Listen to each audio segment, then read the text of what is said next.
নমস্কার বন্ধুরা, আমি সঞ্জিতা। আজকে তোমাদের সাথে বাটার নান রেসিপি শেয়ার করব। একদম দোকানের মতো, খেতেও খুব দারুণ হয়েছিল, তাই তোমাদের সাথে এটা শেয়ার করছি। এখানে আমি একটা বোলের মধ্যে 5 চামচ ময়দা নিয়ে নিলাম, বড় চামচের 5 চামচ নিয়ে নিচ্ছি। এর মধ্যে 2 চামচ চিনি, একটু নুন আর একটু খাবার সোডা। এই তিনটিকে ভালো করে মিশিয়ে নিয়ে টক দই দিয়ে মাখিয়ে নেব, আর সঙ্গে একটু উষ্ণ গরম জল করে নিয়েছি।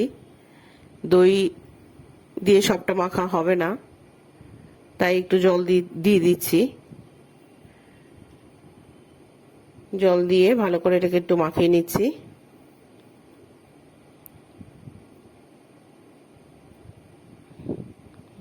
মাখানো হয়ে গেছে। এবার এটার মধ্যে আমি 1 চামচ মতো তেল দিয়ে একটু মাখিয়ে রেখে দেব।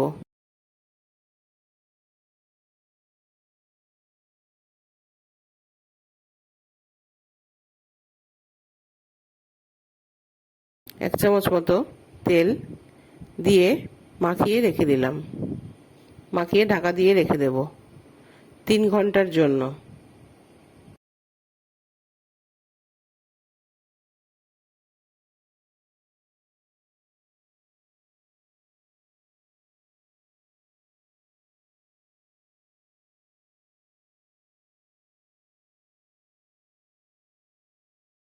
তিন ঘন্টা পর ফিরে এসেছি।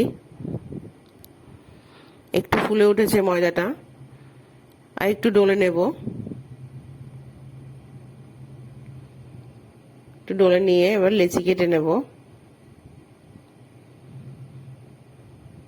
রুটির থেকে একটু বড় করে লেচিটা কেটে নেব।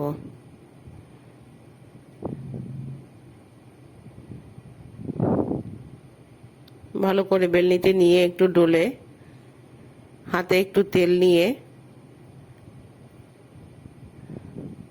আমি যতটা সম্ভব এখানে তেল কম ব্যবহার করার চেষ্টা করেছি। হাত দিয়ে এভাবে ছড়িয়ে এবার আমি একটু বেলনি দিয়ে বেলে নেব, একটু বড় করে নেব। এদিকে চাটুটা গ্যাসে গরম বসিয়ে দিয়েছি।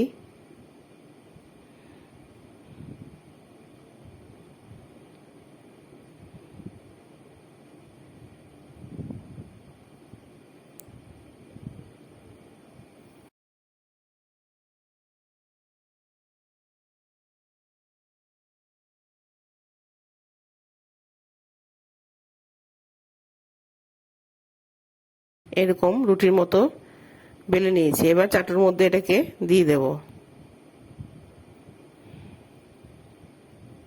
আমি যে এখানে তেলটা দিয়ে মাখালাম, কেউ যদি মনে করো এখানটায় বাটার দেবে, বাটার দিয়েও দিতে পারো, বাটার মাখিয়ে রাখতে পারো। দেখো আমার কয়েক মিনিট পরে কি সুন্দর ফুলে উঠেছে। এবার আমি চাটুটাকে এভাবে কাট করে এই পিঠটাকে একটু সেঁকে নেব।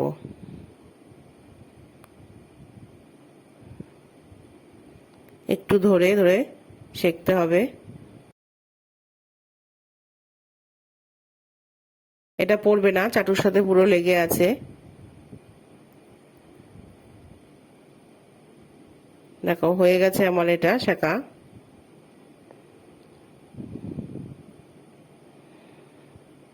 এবার আমি একটু খোঁচা দিয়ে তুলে নেব, খুন্তি দিয়ে একটু খোঁচা দিলেই এটা উঠে যাবে। দেখো সুন্দরভাবে উঠে গেছে। এবার এটার মধ্যে আমি বাটারটা ব্রাশ করে নেব।